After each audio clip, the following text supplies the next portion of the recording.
C'est toujours un moment de joie, un moment de fête, un moment de remerciement quand nous avons un enfant nouveau-né dans le Seigneur. Quelle merveilleuse bonne nouvelle Dieu nous donne ce matin. Moi, je voulais vous partager un texte qui nous parle aussi de quelque chose de nouvel dans laquelle Dieu veut faire pour nous.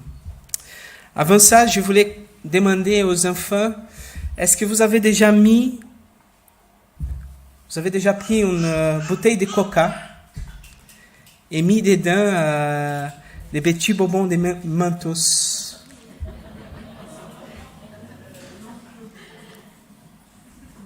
Si vous n'avez pas fait, je vous invite à faire, surtout dans le salon de la maison. Non? Il y a les parents qui disent non, surtout pas ça. Je rigole, ne faites pas ça. Qu'est-ce qui arrive au coca quand on fait ça? On met une balle de Mentos, ça explose. Ça va partout. Je vous invite à lire avec moi Matthieu, chapitre 9, du verset 9 au verset 17.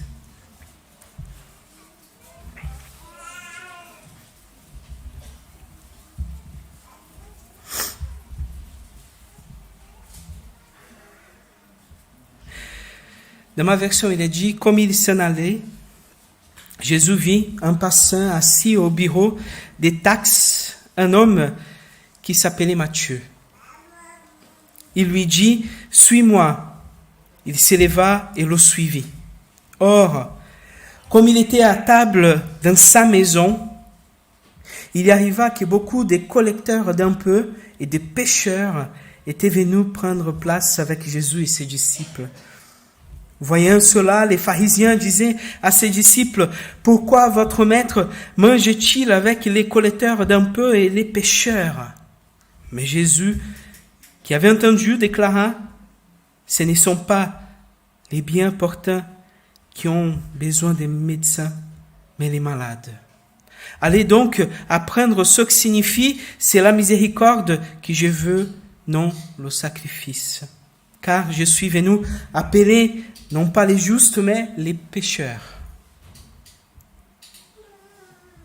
Alors, les disciples des gens l'abordent et lui disent, « Pourquoi alors que nous et les pharisiens, nous jeûnons, tes disciples ne jeûnent-ils pas ?»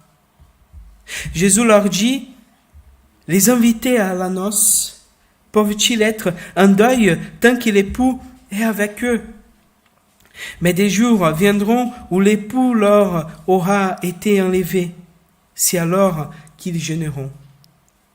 Personne ne met une pièce d'étoffe neuve et un vieux vêtement, car le morceau rajouté tire sous le vêtement et le déchire, et c'est pire. On ne met pas un vin nouveau dans une vieille outre. Sinon, les outres éclatent, le vin s'y répand et les outres sont perdues. On met, au contraire, le vin nouveau dans des outres nouvelles. Et l'un et l'autre se conservent. On va prier. Seigneur mon Père, au nom de Jésus, ce matin, voulons, Seigneur, te demander de nous parler par ta parole, de nous enseigner, de nous toucher, Seigneur. Si nous sommes là, Seigneur, c'est pour te rendre culte, mais nous sommes là en pleine conscience que toi, tu es là, Seigneur. Donc c'est le moment de te rencontrer, c'est le moment de t'entendre, c'est le moment, Seigneur, d'être devant toi et nous te demandons, parle à nos cœurs. Au nom de Jésus. Amen. On ne met pas un vin nouveau dans des vieilles outres. Verset 17. Ce message de Matthieu est peut-être l'un des plus fascinants de l'Évangile. Il nous rappelle, il nous raconte un Jésus jeune.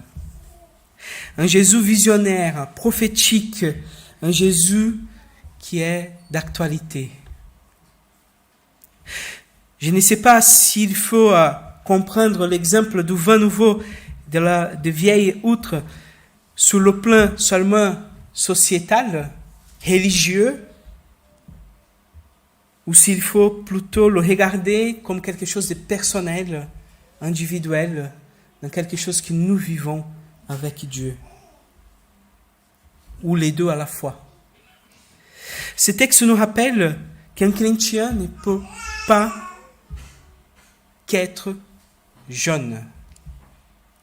Un chrétien ne peut pas qu'être jeune parce que toutes les fois qu'on statise quelque chose, toutes les fois qu'on met une règle en place, qu'on veut dire ce que Dieu veut, en fait, on prend le risque toujours de nous tromper et de former un autre qui, à un moment ou un autre, va devenir vieille. L'histoire, comme avec tous les changements que Jésus va apporter, c'est style un peu provocateur que Jésus va nous sembler être ici dans ce texte. Jésus est pourtant attentif aux personnes. Il ne regarde pas la religion pour la religion, il ne regarde pas les rites par les rites, il regarde les gens. Il voit pas seulement quelqu'un qui a des péchés, Matthieu, il ne regarde pas seulement quelqu'un qui a des choses à se faire reprocher, il regarde quelqu'un qui a besoin de Dieu face à lui. Il se promène et voilà qu'il voit Matthieu dans tous ses péchés, dans tout ce qu'il a besoin, derrière un bureau, assis. Matthieu était un péager, un publicain, quelqu'un qui prenait l'argent pour les Romains, un peuple qui dominait de façon par force Israël. Alors, pour tous les Israélites, quelqu'un qui s'allie vers l'ennemi, c'est pour eux un pécheur, c'est symbolique. Ils étaient aussi poémés par leurs frères juifs qui les tenaient comme des collabos en France pendant la guerre, c'était le mot utilisé. Les Juifs les évitaient au maximum. Les pharisiens pensaient qu'ils seraient souillés par leur simple acte. Ils étaient des êtres pour eux impurs moralement, exclus de la société pieuse et nationaliste, car ils étaient des alliés des colonisateurs. Ils s'est sucré aussi. Ça a été célèbre à l'époque. Une partie pour les Romains, mais ils prenaient toujours une petite partie au-dessous de la table. Jésus voit l'entre Matthieu, assis derrière son bureau des taxes. Ce que je trouve intéressant, c'est que dans le dialogue, il ne parle pas « repentez-toi d'abord et après me suis ». La phrase, elle est simple. « Suis-moi ». Pour nous, chrétiens aujourd'hui, il y aurait déjà là, dans cette attitude, quelque chose à reprocher au Seigneur. À quoi méditer vraiment longuement par rapport à ce que Jésus nous inspire ici. Soyons-nous, peut-être aujourd'hui, devenus des pharisiens. Juste une anecdote, je me rappelle dans une autre église que j'étais, une discussion qu'on a eue sur l'homosexualité. Et les personnes étaient assez vives pour dire, ben non, avant tout, il faut parler du péché, il faut les annoncer qu'ils sont dans le péché, qu'il faut qu'ils changent. Et j'ai dit, dans mon expérience, c'est pas ça qu'il faut faire.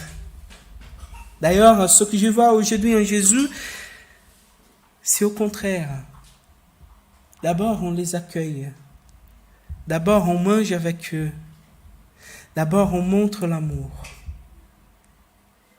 pour que l'annonce de l'Évangile ne soit pas un jugement dans sa vie, mais pour qu'eux ils puissent aussi voir que nous ne parlons pas par un préjugement quelconque, mais nous annonçons la gloire du Père. Nous annonçons ce que Dieu veut pour leur vie. Et croyez-moi, ça fait toute la différence.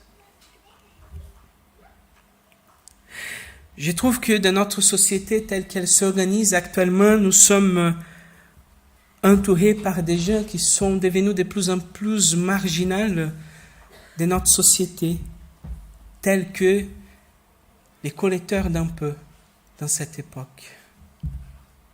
Des marginaux dans les prisons, des personnes qui nous oublions en quelque part, des marginaux dans leurs idées, dans leurs idéaux, dans ce qu'ils luttent. Et par leurs idées, par leur façon de faire, on les met un peu de côté. On ne veut pas les entendre. Des marginaux dans les hôpitaux, des gens qui sont mourantes. Et comme la souffrance, c'est quelque chose à éviter actuellement, on les laisse dans son lit, isolé, tout seul. Des immigrés qui s'enfuient de la guerre. Mais ça, c'est devenu tellement fort, tellement horrible, qu'on les dit, ben non, pas ici. Allez dans un autre coin. Je ne sais pas si vous avez compris, mais je pense que notre société aujourd'hui, elle est de plus en plus vers une marginalisation des personnes. Si on va par exemple dans le TikTok, il n'y a que ceux qui dansent, qui font de belles chorégraphies. Si on va vers Instagram, on ne va pas faire des photos des SDF dans la rue. Ce n'est pas la photo qu'on veut voir tous les jours de notre profil. Plutôt des beaux repas, des lieux de vacances, des plages au paradis, des lieux vraiment magnifiques. Et une des choses qu'on voit de plus en plus, c'est que les gens ils s'exposent aujourd'hui de façon très profonde dans leur vie, dans ce qu'ils vivent. Ils disent des choses, mais de plus en plus on s'aperçoit qu'on est dans une société dépressive, où les gens ne se comprennent plus, où ils n'arrivent plus à se trouver. Ils deviennent de plus en plus confus, amers.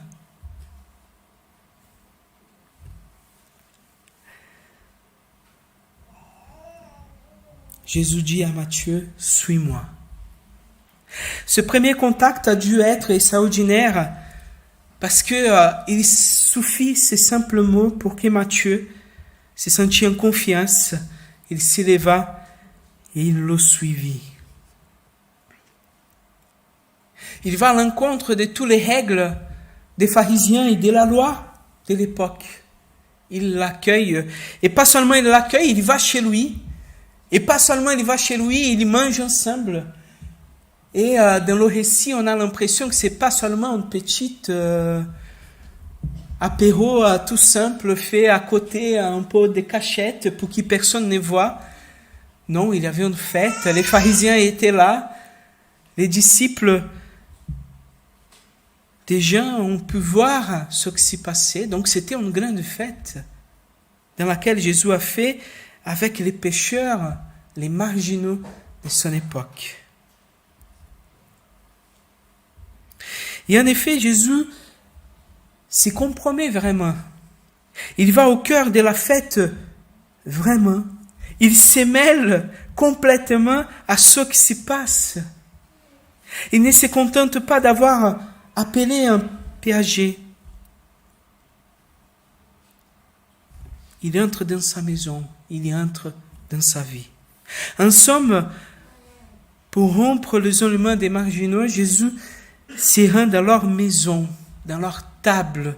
Il va vers le eux. Il rompt toutes les barrières. Il sème la panique vers les codes religieux de son époque. Il bouleverse les idées reçues. Il conteste fondamentalement l'idée même qui les sépare. C'est Jésus qui a renversé les barrières ici. C'est Jésus qui va vers les Juifs et les non-Juifs, vers les Grecs, vers les hommes et les femmes, vers les vieux et les jeunes. Il n'y a plus de séparation, comme nous dit le texte. Et c'est la fête. Et c'est une fête qui est là. On peut les tâcher, bien sûr, Jésus, des compromissions. Et les pharisiens ne s'en privent pas de le faire. Ils l'accusent, ils le calomnient, ils l'insinuent des choses. Et Jésus ne serait-il pas lui-même un débaucheur? Quelqu'un qui veut seulement faire la fête, quelqu'un qui ne se préoccupe pas de la volonté de Dieu. D'ailleurs, les pharisiens importunent les disciples: pourquoi votre maître mange-t-il avec des collecteurs d'impôts et des pécheurs? La réponse de Jésus, c'est celle de l'espérance, c'est celle de la foi, c'est celle de l'amour. Ce ne sont pas les bien portants qui ont besoin des médecins, mais les malades. Dieu a envoyé Jésus non pour venir pour ceux et celles qui n'ont pas besoin de lui. Non pour ceux et celles qui se croient parfaits, qui n'ont pas de défauts, qui n'ont pas de problèmes. Ceux qui pensent qu'ils n'ont pas besoin de trouver un chemin. Ce n'est pas pour cela que Jésus est venu. Jésus est venu pour moi et pour vous qui avons besoin de lui.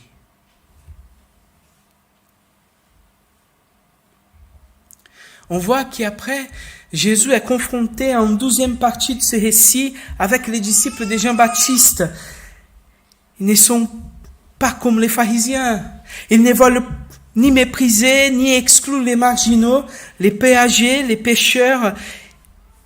Ils ne sont ni sans espérance, ni sans amour. D'ailleurs, le message enflammé, en plein espérance messianique du maître Jean-Baptiste annonce déjà le royaume qui est là. Repentez-vous, convertissez-vous, préparez-vous.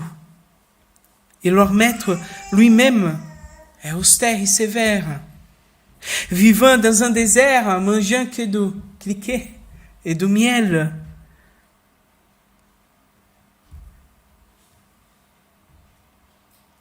Les disciples de Jean l'ont suivi dans cette voie, la rigueur.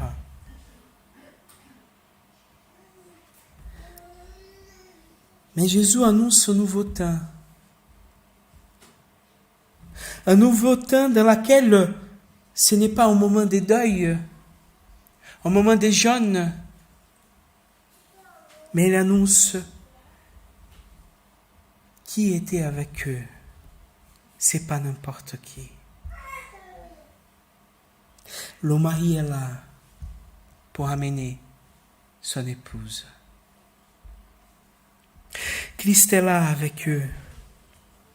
Le reproche à ce moment n'est plus fait à Jésus, mais est fait à ses disciples. Nous avons tout le monde qui est en train de jeûner à ce moment. Tout le monde qui est en train de se séparer, de se consacrer au Seigneur. Pourquoi vous ne faites pas comme tout le monde? Le royaume dans lequel le Christ va nous annoncer n'est pas un royaume pour demain, mais il est là, il est arrivé. Une nouvelle jeunesse rajeunit notre vieillesse. De l'eau est en train de jaillir et un vin nouveau est en train de se faire.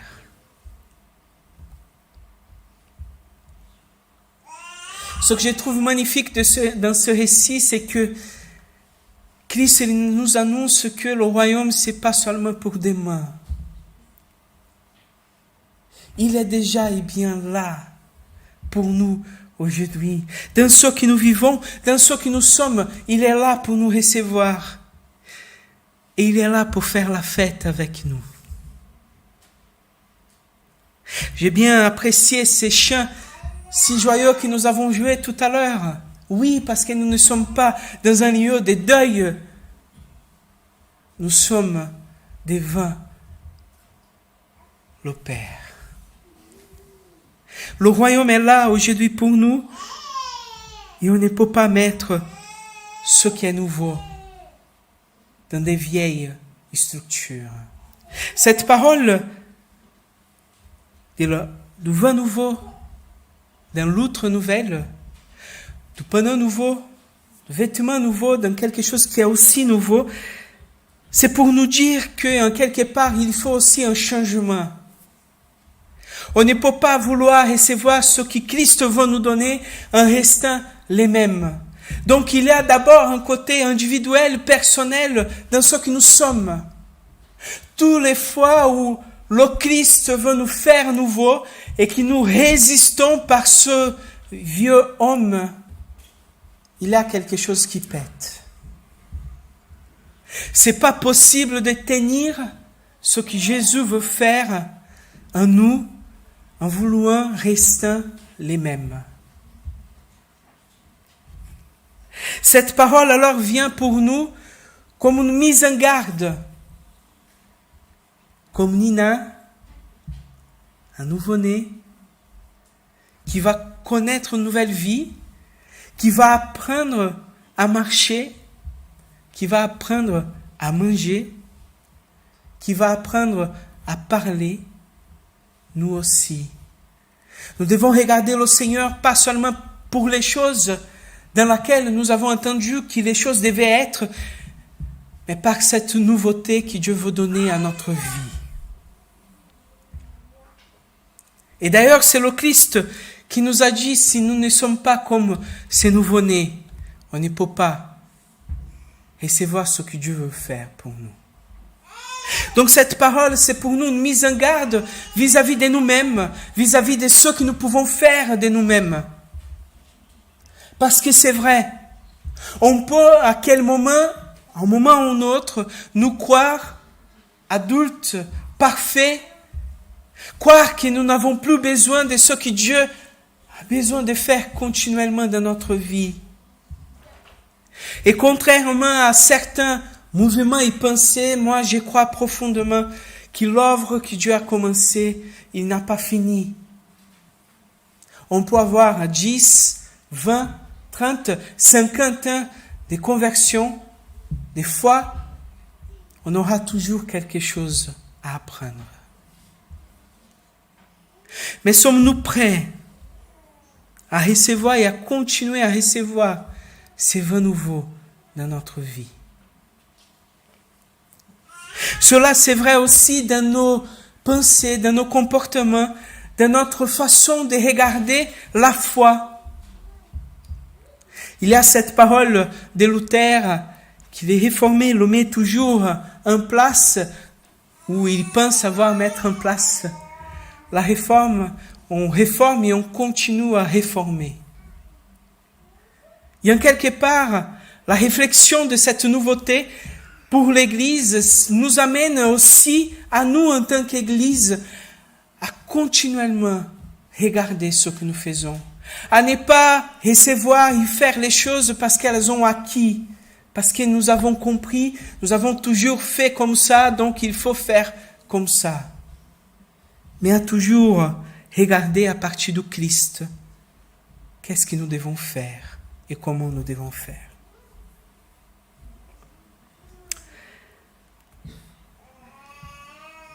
En quelque part, je pense que Jésus nous invite à l'éterne jeunesse, à l'éterne expérimentation de ce qu'il est. Parce que sinon, on va devenir comme une bouteille de coca qu'on met à la menthose et qu'on ferme. Je ne sais pas si vous avez fait ça, mais c'est pas beau à voir. Ça explose. Ça n'arrive pas à contenir. Ce matin, je veux vous inviter à remettre en cause vraiment ce que nous sommes. À réfléchir à nouveau. Parce que parfois Dieu nous permet d'avoir des rencontres avec des personnes qui peuvent nous remettre en cause dans ce qu'on pense. On peut formuler des choses, on peut avoir compris, non mais Dieu veut ça, et à un moment donné, Dieu nous montre, non mais oui, à ce moment c'était ça, mais il faut aller au-delà de ça.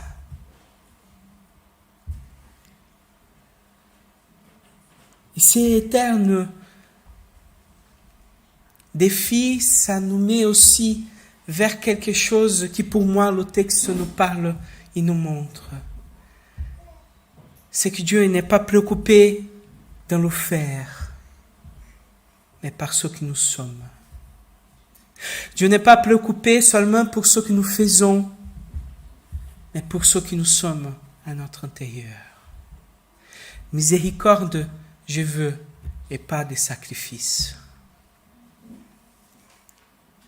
Dieu nous invite ce matin à ne pas seulement regarder la forme, mais à regarder le fond. À ne pas seulement regarder si la personne fait exactement ce qu'un chrétien doit faire. C'est pas ça que Dieu nous invite à faire, à modeler des personnes pour qu'ils soient comme nous. Dieu nous invite à parler d'un Père qui nous aime. D'un Père qui nous a tellement aimés qu'il a envoyé son Fils depuis l'éternité pour moi et pour chacun de nous. Et indépendant de ce que nous sommes, de ce que nous faisons, de nos péchés les plus profonds, Dieu nous regarde. Cette parole des Romains, pour moi, elle me touche à chaque fois que je la lis parce qu'elle nous dit, Dieu nous prouve son amour parce qu'il a envoyé son Fils quand nous étions encore pécheurs.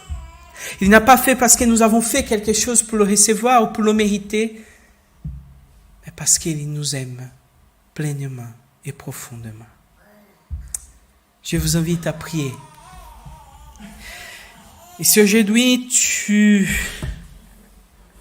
penses avoir besoin de remettre en cause, s'il y a des choses à changer dans votre vie, s'il y a des choses à laisser, s'il y a des structures dans lesquelles vous avez besoin de réfléchir, des péchés qu'il faut lâcher, la parole de Dieu nous dit que où il y a deux ou plus réunis à mon nom, je suis là. C'est le moment de prier. Il est là à nous écouter. Et je vous invite à ça ce matin. Prions le Seigneur. Donnons à lui notre cœur. Chacun en silence. On va faire 1 minute pour qu'on puisse, en silence, prier à Dieu. C'est entre vous et Dieu, c'est pas entre vous et moi. Ici, on n'est pas pour faire des adhérents. Je ne suis pas préoccupé pour la dîme que vous allez donner le dimanche prochain. C'est entre vous et Dieu. Prions. Nous avons besoin de lui. Et il est là pour nous.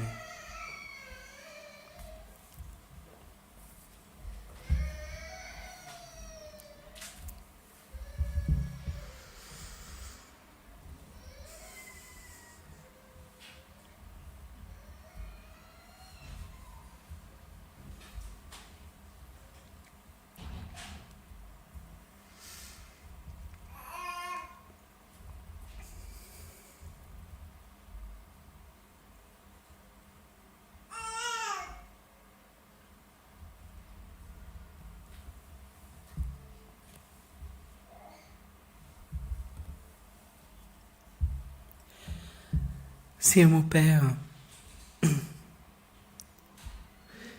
je sais comme c'est difficile à un enfant de grandir. D'abord, toute la difficulté pour marcher, les chutes qu'ils font, tout l'effort nécessaire pour se maîtriser, pour pouvoir prendre les taillères pour manger, les douleurs qu'il sent, les fièvres, parce que les dents sont en train d'aîner, les maladies qu'ils font à cause de l'immunité qui n'est pas encore formée, les difficultés, Seigneur, de comprendre les codes sociaux, de maîtriser les mots. Et Père, il y a quelque chose de beau chez les enfants, c'est que ils ne se regardent pas comme quelqu'un qui est autosuffisant et qui n'a pas besoin d'aide. Ils ne regardent pas comme quelqu'un qui a toujours su. Ils le font avec tout leur cœur, ce qu'ils font. Il y a une honnêteté et une simplicité dans laquelle, Seigneur, ce matin, toi, tu nous appelles. Tu nous appelles, Seigneur, à nous regarder, nous, tels que nous sommes, avec nos forces et nos faiblesses, mais pas seulement nous regarder, mais à voir, Seigneur, que dans ce que nous sommes, peu importe ce que nous faisons, pour pouvoir être avec le Père, nous avons besoin de Christ. Et pour les recevoir, Seigneur, nous avons besoin de laisser tomber, Seigneur, nos prérogatives, nos idées reçues, parfois même nos propres convictions, pour que le Christ puisse nous parler. C'est pas le pasteur, c'est pas les personnes, c'est le Christ, parce que lui, il nous cherche à chacun de nous. Alors Père, ce matin, nous te prions au nom de Jésus, viens nous aider, Seigneur, à vivre cette réalité du royaume pleinement dans notre vie aujourd'hui. Viens, Seigneur, nous libérer de toute attache, de tout emprisonnement, Seigneur, causé par les blessures, par les malentendus, ou même par les paroles qui peuvent être blessantes dans notre vie. Aide-nous, Seigneur, à nous libérer de tout ça et à voir en toi, Seigneur, celui qui veut vivre pleinement avec nous. Ta parole nous dit, Seigneur, cherchez d'abord le royaume de Dieu et sa justice et toutes les choses vous seront données. Aide-nous, Seigneur, à chercher d'abord ton royaume, à chercher ta présence dans notre vie, à chercher, Seigneur, cette nouveauté que tu veux faire pour nous de façon individuelle, mais aussi pour nous en tant qu'Église, Père. Nous te prions ce matin. Donnez-nous le courage d'être. Au nom de Jésus. Amen.